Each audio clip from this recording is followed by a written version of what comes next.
పిఎస్ఎల్ అంటే గవర్నమెంట్ లేదా Reserve Bank of India బ్యాంక్స్‌కి రూల్ పెడతారు. మీ టోటల్ లోన్స్‌లోని సర్టెన్ పర్సెంటేజ్ సొసైటీకి ఇంపార్టెంట్ సెక్టర్స్‌కి ఇవ్వాలి. ఎందుకంటే స్మాల్ ఫార్మర్స్‌కి, ఎంఎస్ఎంస్‌కి, స్టూడెంట్స్‌కి లోన్స్ ఈజీగా దొరకవు.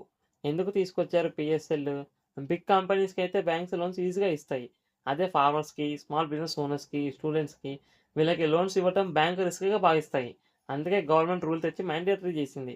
మరి ఎంత percent mandatory?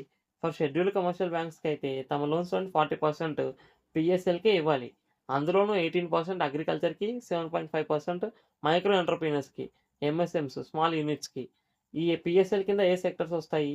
Agriculture, crop loans, tractor loans, dairy loans, MSME small shops, startups, manufacturing units, education, student education loans India గాని, అబ్రాడ్ గాని, housing, small home loans, weaker sections, small farmers, low income groups.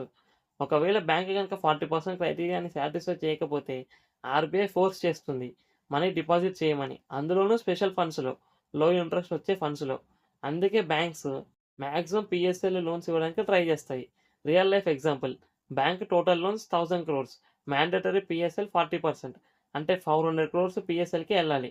అగ్రికల్చర్‌కి కానీ, ఎంఎస్ఎంఈకి కానీ, ఎడ్యుకేషన్‌కి కానీ, housing కానీ. దీన్నే PSL అంటారు.